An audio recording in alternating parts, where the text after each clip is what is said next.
Welcome students. अभी हम discuss करेंगे क्लास 10th टर्म 2 का सोशल साइंस के सैम्पल पेपर। अब तक हम 5 सैम्पल पेपर्स डिस्कस कर चुके हैं। आज हम डिस्कस करेंगे 6 सैम्पल पेपर। सैम्पल पेपर 6, इसमें सेक्शन ए आपको दे रखा है।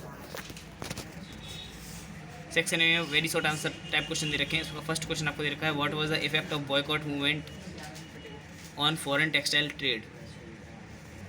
इसका आंसर आपको दे रखा है, due to the spirit of boycott movement, people began discarding foreign clothes and started wearing only the Indian ones. As a result, production of Indian textile mills and handloom went up. इसमें second question आपसे पूछा गया है, why Maharashtra and Gujarat states have the maximum extent of cotton textile growth, give reason. जो महाराष्ट्र और गुजरात होता है उसमें सबसे ज़्यादा कॉटन टेक्सटाइल की ग्रोथ क्यों होती है, ये आपको इसमें रीजन देना है। इसका आंसर आपको दे रखा है, Maharashtra and Gujarat states have maximum extent of cotton textile growth due to the following reasons.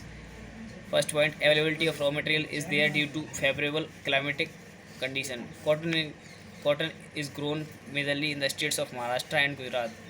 Next is cheap labour force is available in these states as they are supported by migrant labour from other states.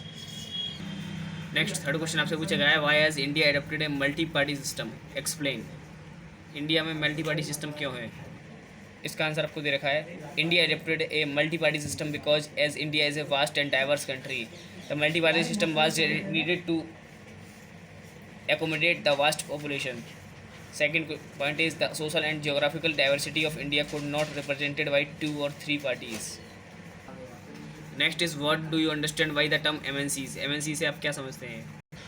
इसका answer आपको दे रखा है, N MNC is a company that owns or control production in more than one country. They set up their offices and factories for production in regions where they can get cheap labor and other resources to minimize cost and maximize profit.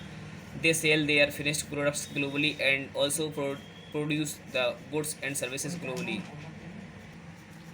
Next question fifth आपको दे रखा है, read the data in the given table below and answer the questions that follows. Rates of economic growth for different countries 1950 से 2000 तक. Types of regimes and countries. Growth rate, all democratic regimes 3.95%, all dictatorial regimes 4.42%, poor countries under dictatorship 4.3%, 4%, poor countries under democracy 4.28%. इसमें आपसे question first पूछा गया, how does democracy influence economic growth of a country. Democracy से economic growth country की किस तरह से प्रभावित होती है। इसका आंसर दे रखा है, democracy influence economic growth of a country by fostering growth with the improvement of accumulation of human capital and by lowering income inequality. Next question आपसे पूछा गया, why economic growth is better in dictatorship regime than democratic regime. इसका answer आपको दे रखा है, economic growth as per the given data is better in dictatorial regime than the democratic regime because in the dictatorial regime citizens can't disobey their rulers due to strict punishment and laws, whereas in case of democracy leaders and bureaucrats did not bother about the disparity in economic growth as they are mainly indulged in corruption and profit making activities.